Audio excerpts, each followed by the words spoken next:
Ya, saya masih bersama dengan Sujiwo Tejo dan juga Dalang Weng Pasir Fauzan. Tadi sudah ada bagaimana ulasan khas seniman melihat permasalahan akhir-akhir ini antara Polri dan KPK. Sepertinya berat sekali ya Polri versus KPK. Tapi Mbak Tejo, kalau kita lihat tadi, saya berusaha untuk ini nih. Happy.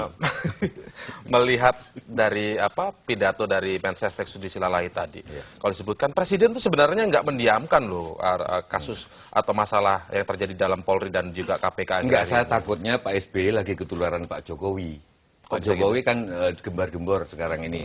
Dia nggak suka pidato gitu. Makanya anggaran pidato dipangkas dari 1,2 M karena dia memang nggak suka pidato. Jangan-jangan terinspirasi itu Pak SBY jadi Jokowi aja nggak suka pidato, kok aku suka? Itu mengurangi pidato itu, jangan-jangan mengurangi pidato, padahal dibutuhkan ya pidato. Tapi enggak, kalau menurut Pak Sudi mendiamkan, bahwa Pak Presiden tidak mendiamkan, saya setuju. Saya setuju, Mas Indra, karena diam adalah emas itu pepatah lama. Turutlah kata Soekarno, banyak bicara, banyak bekerja. Bukan sedikit bicara, banyak bekerja. Saya setuju. Karena kalau diam adalah emas, maka tinggallah di Papua sana, biar ditambang oleh Freeport gitu. Itu diam saja di sana. Saya kira gitu. Jadi jangan diam saja, karena diam bukan emas lagi sekarang. Saya kira gitu. Ya, ini saya ke Mas Fauzan dulu. Ini maksudnya gambar apa ini? Ini Polwan. Polwan ya. Ya. Ini menceritakan apa ini, Mas Tejo? Ya, menceritakan maksudnya saya sama Fauzan sehati, kalaupun polisi mau dibubarkan, kalaupun lah oleh masyarakat mendesak, ya apa boleh buat ya bubarkan. Kalau misalkan harus, ya.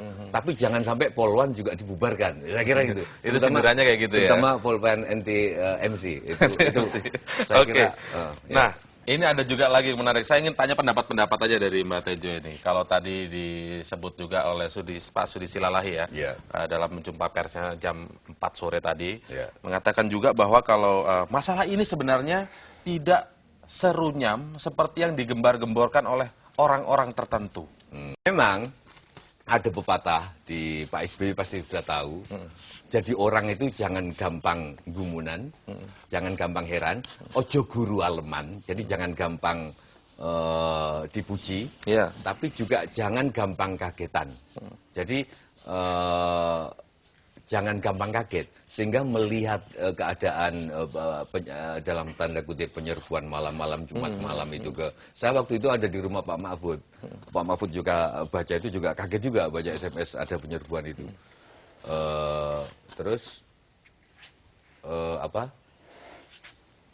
Tapi kalau itu dibilang sesuatu yang biasa-biasa saja, saya nggak setuju.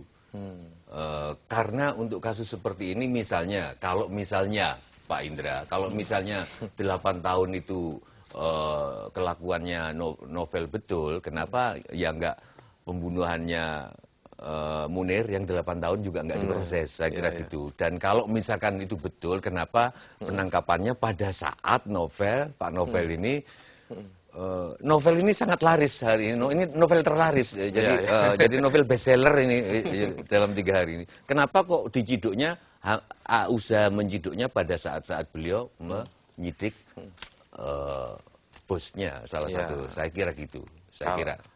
Terakhir. Karena ada di dalam hukum itu ada aspek legal dan ada aspek legitimasi. Mungkin penangkapan itu legal tapi tidak legitimate lagi sekarang ini. Sekarang ini nggak legitimate lagi ya?